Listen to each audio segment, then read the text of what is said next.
Hello friends, once again Rohit Singh Kushwaha from RSIS academy. हमारा जो पिछला वीडियो था उसमें हम दामिनी कोह के बारे में बात कर रहे थे, जहाँ पे संताल जाति के लोग अपने कृषि उपज के लिए या अपने जीविकोपार्जन के लिए रहते थे और जो ज़मीन उनको अंग्रेजों द्वारा दी गई थी। तो झूम खेती नई से नई ज़मीन खोजने और उसकी प्राकृतिक उर्वरता के उपयोग करने की क्षमता पर निर्भर रहती है। अब सर्वाधिक उर्वर ज़मीन उनके लिए दुर्लभ हो गई क्योंकि वे अब दामिन का हिस्सा बन चुकी थी। इसलिए पहाड़िया लोग खेती के लिए अपने तरीके झूम खेती को आगे सफलतापूर्वक नहीं चला सके। जब इस क्षेत्र में जंगल खेती के लिए साफ कर दिए गए तो पहाड़िया शिकारियों की भी समस्याओं का सामना करना पड़ा। इसके विपरीत संथाल लोगों ने अपनी पहले वाली खाना बदोश जिंदगी को छोड़ दिया और वे एक जगह बस गए थे। बाजार के लिए कई तरह के वाणिज्यिक फसलों की खेती करने लगे थे। व्यापारी तथा साहूकारों से लेन देन करने लगे थे, किंतु संथालों ने जल्दी ये समझ लिया कि उन्होंने जिस भूमि पर खेती करनी शुरू की थी वह उनके हाथों से निकलती जा रही है। संथालों ने जिस जमीन को साफ करके खेती शुरू की थी उस पर सरकार राज्य भारी कर लगा रही थी। साहूकार दिखू लोग बहुत ऊंची दरों पर ब्याज लगा रहे थे और कर अदा नहीं किए जाने की सूरत में जमीन पर ही कब्जा कर रहे थे और जमींदार लोग ग्रामीण इलाके पर अपने नियंत्रण का दावा कर रहे थे। 1850 के दशक तक संथाल लोग यह महसूस करने लगे थे कि वे अपने लिए एक आदर्श संसार का निर्माण करने के लिए जहां उनका अपना शासन हो, जमींदार साहूकारों और अपने वैश्विक राज के विरुद्ध विद्रोह करने का समय अब आ गया है। 1855-56 के संथाल विद्रोह के बाद संथाल परगनों का निर्माण किया गया, जिसके लिए 5500 वर्ग मील का क्षेत्र भागलपुर और वीरभूम जिलों से लिया गया। औपनिवेशिक राज को आशा थी कि संथालों के लिए नया परगना बनाने और उसमें कुछ विशेष कानून लागू करने से संथाल लोग संतुष्ट हो जाएंगे। वो कानून के विवरण की बात करते जो उसने संथालों के ऊपर लिखा था।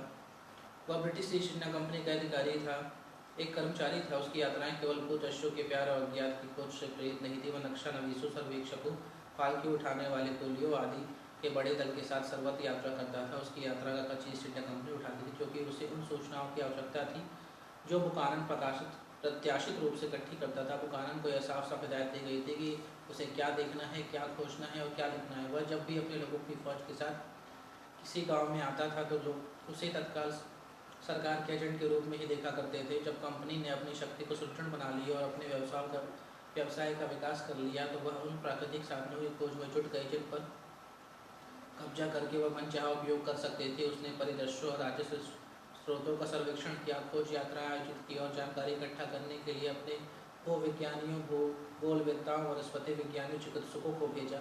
निसंदेह असाधारण प्रेक्षण शक्ति का बुकानन ऐसा ही व्यक्ति था। बुकानन जहाँ भी कहीं भी गया वहाँ उसने पत्थरों, चट्टानों और वहाँ की भूमि के भिन्न भिन्न स्तरों तथा परतों को ध्यानपूर्वक देखा। उसने वाणिज्यिक दृष्टि से मूल्यवान पत्थरों व खनिजों को खोजने की कोशिश की और उसने लौह खनिज और अभ्रक, ग्रेनाइट और सॉल्ट पेपर से संबंधित सभी स्थानों को पता लगाया। उसने सावधानीपूर्वक नमक बनाने और कच्चा लोहा निकालने की स्थानीय पद्धतियों का भी निरीक्षण किया। जब बुकानन किसी भूदृश्य के बारे में लिखता तो वह अक्सर इतना नहीं लिखता कि उसने क्या देखा और भूदृश्य कैसा था, बल्कि वह यह भी लिखता कि उसमें फेरबदल करके उसे अधिक उत्पादक कैसे बनाया जा सकता है। वह कौन सी फसल वहाँ कौन सी फसल बोई जा सकती है, कौन से पेड़ काटे जा सकते हैं और कौन से उगाए जा सकते हैं। और हमें यह भी याद रखना होगा कि उसकी सूक्ष्म दृष्टि और प्राथमिकताएं स्थानीय निवासियों से भिन्न थी और क्या आवश्यक है इस बारे में उसका आकलन कंपनी के वाणिज्यिक सरोकारों की ओर से प्रगति के संबंध में आधुनिक पाश्चात्य विचारधारा से निर्धारित होता था। वह अनिवार्य रूप से वनवासियों की जीवन शैली का आलोचक था और वह यह महसूस करता था कि वनों को कृषि भूमि बदलना ही होगा।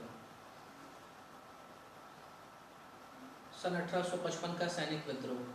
यह सैनिक विद्रोह निजाम हैदराबाद की फौज की तृतीय घुड़सवार सेना के लिए सेना ने किया था। इस विद्रोह को दबाने के लिए ब्रिगेडियर मैकेंजी के शरीर पर दर्द घाव लगे। मुश्किल से उनकी जान बच पाई। बड़ी फौज भेजकर विद्रोह को दबा दिया गया। मुंडा विद्रोह। मुंडा जनजातियों ने 18वीं शताब्दी से लेकर 20वीं शताब्दी तक कई बार अंग्रेज सरकारों और भारतीय शासकों और जमींदारों के खिलाफ विद्रोह किए। बिरसा मुंडा के नेतृत्व में 19वीं शताब्दी के आखिरी दशक में किया गया मुंडा विद्रोह 19वीं शताब्दी के सर्वाधिक महत्वपूर्ण जनजातीय आंदोलनों में से एक है। इसे उल गुलान नाम से जाना जाता है। मुंडा विद्रोह झारखंड का सबसे बड़ा और अंतिम रक्त प्लावित जनजातीय विप्लव था, जिसमें हजारों की संख्या में मुंडा आदिवासी शहीद हुए। मशहूर समाजशास्त्री और मानव वैज्ञानिक कुमार सुरेश सिंह ने बिरसा मुंडा के नेतृत्व में हुए इस आंदोलन पर बिरसा मुंडा उनके आंदोलन नाम से बड़ी महत्वपूर्ण पुस्तक लिखी है। बिरसा मुंडा ने मुंडा आदिवासियों के बीच अंग्रेजी सरकार की जन विरोधी नीतियों के खिलाफ लोगों को जागरूक करना शुरू किया। जब सरकार द्वारा उनको रोका गया और उनको गिरफ्तार कर लिया तो उसने धार्मिक उपदेशों के बहाने आदिवासियों में राजनीतिक चेतना फैलाना शुरू कर दिया। वह स्वयं को भगवान कहने लग गया और उसने मुंडा संप्रदाय में धर्म और समाज सुधार के कार्यक्रम शुरू किए और तमाम कुरीतियों से मुक्त करने का प्रण लिया। 1898 में डोंबरी पहाड़ी और पर मुंडाओं की विशाल सभा हुई, जिसमें आंदोलन की पृष्ठभूमि तैयार हुई। आदिवासियों के बीच राजनीतिक चेतना फैलाने का काम चलता रहा और अंत में 24 दिसंबर 1899 में बिरसा पंथियों ने अंग्रेजों के खिलाफ युद्ध छेड़ दिया। 5 जनवरी 1900 को पूरे मुंडा अंचल में विद्रोह की चिंगारियां फैल गई। ब्रिटिश फौज ने आंदोलन का दमन करना शुरू किया। 9 जनवरी 1900 का दिन मुंडा इतिहास के लिए अमर हो गया, जब डोंबर पहाड़ियों पर अंग्रेज से लड़ते हुए सैकड़े मुंडाओं ने शहादत दी। आंदोलन लगभग समाप्त हो चुका था। गिरफ्तार किए गए मुंडाओं पर मुकदमे चलाए गए, जिन्हें 2 को फांसी, 40 को आजीवन कारावास, 6 को 14 वर्ष की सजा, 3 को 4 से 6 वर्ष की सजा और 15 को 3 वर्ष की सजा हुई। बिरसा मुंडा काफ़ी समय तक पुलिस की पकड़ में नहीं है, लेकिन स्थानीय गद्दार की वजह से 3 मार्च 1900 को वह गिरफ्तार कर लिए गए। लगातार जंगलों में भूखे प्यासे भटकने की वजह से काफ़ी कमज़ोर हो चुके थे। जेल में उन्हें हैजा हो गया और 9 जून 1900 को रांची जेल में उनकी मृत्यु हो गई। लेकिन जैसे ही बिरसा कहता था कि आदमी को मारा जा सकता है, उसके विचारों को नहीं, बिरसा का विचार मुंडाओं और पूरी आदिवासी कौम को संघर्ष की राह दिखाते रहे। आज भी आदिवासियों के लिए बिरसा का सबसे बड़ा स्थान है। प्रथम स्वतंत्रता संग्राम सन 1857। सीमित पृष्ठों में इतने बड़े स्वतंत्रता संग्राम का विवरण देना संभव नहीं है, यहाँ तक तो उसकी गणना मात्र कराई जा सकती है। अंतिम मुगल सम्राट बहादुर शाह जफर के नेतृत्व में युद्ध लड़ा गया। कई रियासतों ने गद्दारी की और क्रांतिकारी सेना का साथ नहीं दिया। कई स्थानों पर अंग्रेजों को बुरी तरह पराजय हुई, पर अंत में विजय उन्हीं की हुई। महारानी लक्ष्मीबाई ने लड़ते लड़ते वीरगति प्राप्त की। स्वतंत्रता संग्राम में 1 लाख से ऊपर क्रांतिकारी सैनिक मारे गए। नील विद्रोह, जो कि सन 1850 से 1860 तक चला। बंगाल और बिहार में नील की खेती की जाती थी। नील की खेती से अंग्रेज बनिए खूब धन कमाते थे और वे संथाल मजदूरों का भरपूर शोषण करते थे। आखिरकार संथाल मजदूरों और कृषकों ने विद्रोह कर दिया। अंग्रेजों की कई कोठियाँ जल गई और कई अंग्रेज मारे गए। विद्रोह दबा दिया गया, लेकिन मजदूरों का शोषण बंद हो गया। ओका विद्रोह सन 1872 का। ओका लोग सिखों के नामधारी संप्रदाय के लोग थे। इन लोगों के सशस्त्र विद्रोह का कोका विद्रोह के नाम से पुकारा जाता। गुरु राम सिंह जी के नेतृत्व में कोका विद्रोह हुआ। कोका लोगों ने पूरे पंजाब को 22 जिलों में बांटकर अपनी समानांतर सरकार बना डाली, क्योंकि वीरों की संख्या 7 लाख से ऊपर थी। अधूरी तैयारी में ही विद्रोह भड़क उठा था, इस कारण वह दबा दिया गया। वसुदेव बलवंत फड़के के मुक्ति प्रयास, जो कि 1875 से लेकर 1869 तक चला। वसुदेव बलवंत फड़के का क्षेत्र महाराष्ट्र था। उसने रामोशी, नाई, धननगर और भिल जनजातियों को संगठित करके उनकी एक सुसज्जित सेना बना डाली। अंग्रेजी सेना के विरुद्ध उसने कई सफल लड़ाइयाँ लड़ी। ब्रिटिश शासन के लिए वह आतंक बन गया। किसी देशद्रोही ने उसे सोते हुए गिरफ्तार करा दिया। उसे आजीवन कारावास का दंड देकर अदन की जेल में भेज दिया गया। वहीं उनका प्राणांत हुआ। वासुदेव बलवंत फड़के के साथ आमने सामने के और छापामारों युद्धों का युग भी समाप्त हो गया। चापेकर संघ 1897 के आसपास का वक्त है ये। महाराष्ट्र के पुणे नगर में दामोदर हरिहर चापेकर, बालकृष्ण हरिहर चापेकर और वासुदेव हरि चापेकर नाम के 3 सगे भाइयों ने एक संघ की स्थापना की और युवकों को अर्धसैनिक प्रशिक्षण देकर ब्रिटिश साम्राज्य के विरुद्ध उन्हें तैयार किया। इन लोगों को लोकमान्य बाल गंगाधर तिलक का संरक्षण प्राप्त था। 22 जून 1897 को उन्होंने पूना में अत्याचारी प्लेग कमिश्नर मिस्टर रैंड और एक पुलिस अधिकारी मिस्टर आयरिश को गोलियों से भून डाला। इस कांड में दोनों चापेकर बंधुओं को फांसी का दंड मिला और उनसे सबसे छोटे भाई वासुदेव हरि चापेकर को भी मुखबिर की हत्या के अपराध में फांसी का दंड मिला। बंग आंदोलन सन 1905। बंगाल में स्वदेशी आंदोलन पहले से ही चल रहा था। उसके अंतर्गत विदेशी वस्तुओं का बहिष्कार करके स्वदेशी वस्तुओं के उपयोग को प्रोत्साहित किया जा रहा था। इसी बीच भारत के वाइसराय लॉर्ड कर्जन ने बंगाल क्रांति के बारे में घोषणा कर दी। इस घोषणा से सारा बंगाल भड़क उठा और गोपनीय क्रांतिकारी समितियां सक्रिय हो गई। अत्याचारी अंग्रेजों के विरुद्ध बमों और पिस्तौलों का उपयोग होने लगा। यह आंदोलन केवल बंगाल तक सीमित न रहकर समस्त भारत की आज़ादी का आंदोलन बन गया। यूरोप में भारतीय क्रांतिकारियों के मुक्ति प्रयास सन 1905 के आसपास।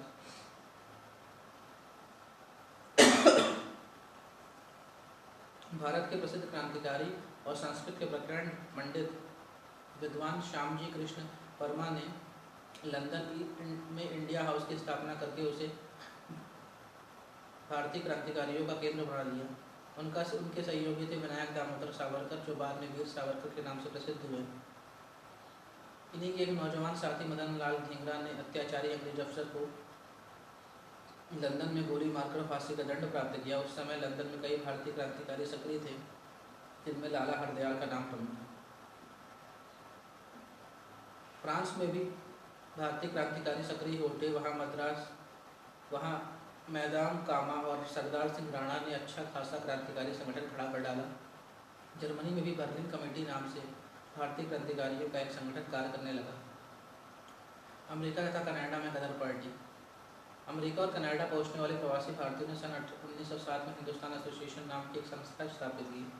सन 1913 में कनाडा में के सैन फ्रांसिस्को नगर में गदर पार्टी नाम की एक महत्वपूर्ण संस्था स्थापित की गई। संस्था का मुख्य पत्र गदर दुनिया के कई देशों में निःशुल्क भेजा जाता था। गदर पार्टी संस्थापकों में लाला हरदयाल, सोहन सिंह भाकड़ा, भाई परमानंद, पंडित परमानंद, करतार सिंह सराभा, बाबा पृथ्वी सिंह आज़ाद प्रमुख थे। इस पार्टी के हजारों सदस्य भारत को आज़ाद कराने के लिए जहाज़ों द्वारा भारत पहुंचे। ये लोग पूरे पंजाब फैल कर अंग्रेजी साम्राज्य के विरुद्ध गोपनीय कार्य करने लगे। गद्दारी के दुष्परिणाम से यह आंदोलन भी दबा दिया गया। सैकड़ों लोग गोलियों से भून दिए गए और सैकड़ों को फांसी पर लटका दिया गया। रासबिहारी बोस की क्रांति चेष्टा। जब गोपनीय क्रांति समितियों द्वारा भारत की आज़ादी के प्रयास सफल नहीं हुए तो कुछ क्रांतिकारियों का ध्यान इस ओर गया कि सेना के बिना स्वाधीनता प्राप्त करना संभव नहीं है। सेना का निर्माण संभव नहीं था। इस बात पर प्रयत्न किया गया कि अंग्रेजों के अधीन भारतीय सैनिकों को विप्लव के लिए भड़काया जाए और आज़ादी की दिशा में प्रयत्न किया जाए। महान क्रांतिकारी रासबिहारी बोस इस योजना के सूत्रधार थे। इस काम के लिए उन्होंने सेनाओं को तैयार कर लिया और लेकिन कृपाल सिंह नाम के गद्दार ने भेद देकर सारी योजना में पानी फेर दिया। कई क्रांतिकारियों को फांसी का उपहार मिला। हिंदुस्तान प्रजातंत्र संघ सन 1915 के आसपास के वक्त रासबिहारी बोस के लेफ्टिनेंट सचिन नाथ सान्याल ने समस्त उत्तर भारत में सशक्त क्रांति संगठन खड़ा कर लिया। इस संगठन की सेना विभाग अध्यक्ष राम प्रसाद बिस्मिल थे। इस संघ ने कई महत्वपूर्ण कार्य किए, लेकिन ब्रिटिश साम्राज्य ने इनके कार्यों को फिर विफल कर दिया। सशस्त्र क्रांति का प्रगतिशील युग। इस युग को भगत सिंह चंद्रशेखर आज़ाद युग नाम से जाना जाता है। भगत सिंह क्रांति पथ के मील के पत्थर की भांति थे। इन लोगों ने हिंदुस्तान प्रजातंत्र संघ का नाम बदल के हिंदुस्तान समाजवादी प्रजातंत्र संघ कर दिया। इनके प्रगतिशील कार्य थे अखिल भारतीय स्तर का क्रांति संगठन खड़ा करना, क्रांति संगठन को धर्मनिरपेक्ष स्वरूप प्रदान करना, समाजवादी समाज की स्थापना का संकल्प करना, क्रांतिकारी आंदोलन को जन आंदोलन का स्वरूप प्रदान करना, महिला वर्ग को क्रांति संगठन में प्रमुख स्थान प्रदान करना। इस युग में भारत की आज़ादी के लिए जो प्रयत्न किए गए वे अहिंसात्मक आंदोलनकारियों और क्रांतिकारियों द्वारा मिलजुल कर किए गए। इस आंदोलन के दो प्रमुख चरण थे। अगस्त क्रांति सन 1942 का भारत छोड़ो आंदोलन। सन 1942 में व्यापक जन क्रांति फूट पड़ी। ब्रिटिश शासन ने अगस्त सन 1942 को महात्मा गांधी और सभी प्रमुख नेताओं को गिरफ्तार करके जेल में डाल दिया। गांधी जी द्वारा करो या मरो का नारा दिया जा चुका था। नेता विहीन आंदोलनकारियों की समझ में जो आया वही उन्होंने किया। सशस्त्र क्रांति के समर्थक जो सत्याग्रह आंदोलन में विश्वास नहीं रखते थे वे भी इस आंदोलन में कूद पड़ो तोड़फोड़ करने लगे। संचार व्यवस्था भंग करने के लिए तार काट दी गई। सेना का आवागमन रोकने के लिए रेल की पटरियां उखाड़ी जाने लगी। ब्रिटिश शासन ने निर्ममतापूर्वक इस आंदोलन को कुचल डाला। हजारों लोग गोलियों के शिकार हुए। दक्षिण पूर्व एशिया में आज़ाद हिंद आंदोलन। द्वितीय विश्व युद्ध के दिनों में ही भारतीय क्रांतिकारी नेता सुभाष चंद्र बोस अपनी योजना के अनुसार ब्रिटिश जासूसों की आंखों में धूल झोंककर अफगानिस्तान होते जर्मनी जा पहुंचे। जब विश्व युद्ध दक्षिण पूर्व एशिया में उग्र हो उठा और अंग्रेजी जापानियों से हारने लगे तो सुभाष चंद्र बोस जर्मनी से जापान होते हुए सिंगापुर पहुंच गए और आज़ाद हिंद आंदोलन के सारे सूत्र अपने हाथ में ले लिए। उन्होंने नेताजी के संबोधन से पुकारा जाने लगा। आज़ाद हिंद फौज के प्रमुख अंग थे आज़ाद हिंद संघ, आज़ाद हिंद सरकार, आज़ाद हिंद फौज, रानी झांसी रेजिमेंट, बाल सेना, आज़ाद हिंद बैंक, आज़ाद हिंद रेडियो। आज़ाद हिंद फौज ने कई लड़ाइयों में अंग्रेजी सेनाओं को परास्त किया तथा मणिपुर और कोहिमा क्षेत्रों तक पहुंचने और भारत भूमि में तिरंगा फहराने में सफलता प्राप्त की। अमेरिका द्वारा जापान के हिरोशिमा और नागासाकी नगरों में परमाणु बम छोड़ देने और भारी तबाही के कारण जापान ने हथियार डाल दिए। स्वाभाविक ही तक नेताजी सुभाष चंद्र बोस भारत की आज़ादी के लिए किए जा रहे प्रयत्नों का पटाक्षेप हो गया। आज़ाद हिंद फौज के बड़े बड़े अफसरों को गिरफ्तार करके भारत लाया गया और उन पर मुकदमे चलाए गए। नेताजी सुभाष चंद्र बोस के विषय में सुना गया है कि मोर्चा बदलने के क्रम में विमान दुर्घटना ग्रस्त होने का 18 अगस्त 1945 को फॉर्मोसा द्वीप के ताइहुको स्थान पर उनकी मृत्यु हो गई। 1857 का प्रथम भारतीय स्वतंत्रता संग्राम। 1857 का भारतीय विद्रोह से प्रथम स्वतंत्रता संग्राम या सिपाही विद्रोह और भारतीय विद्रोह के नाम से भी जाना जाता है, ब्रिटानी शासन के विरुद्ध एक सशस्त्र विद्रोह था। यह विद्रोह 2 वर्षों तक भारत के विभिन्न हिस्सों में चला। इस विद्रोह का आरंभ छावनी क्षेत्रों में छोटी झड़पों तथा आगजनी से हुआ था, परंतु जनवरी मास तक इसने एक बड़ा रूप ले लिया। विद्रोह का अंत भारत में ईस्ट इंडिया कंपनी के शासन की समाप्ति के साथ हुआ और पूरे भारत पर ब्रिटानी राज का प्रत्यक्ष शासन आरंभ हो गया, जो अगले 90 वर्षों तक चला। तो हम ये हुए आपके भारतीय इतिहास के महत्वपूर्ण आंदोलनों की जानकारी है। हमारा ये जो वीडियो है 3 पार्ट में बना है। अभी जो मैं आपको बता रहा था ये पार्ट 3 है। तो अगर आपको हमारी जानकारी लाभप्रद लग रही है तो हमें सब्सक्राइब कीजिए, हमारे Facebook page RSIS Academy visit कीजिए या हमारी वेबसाइट www.rsacademygroup.com में विजिट कीजिए। Thank you.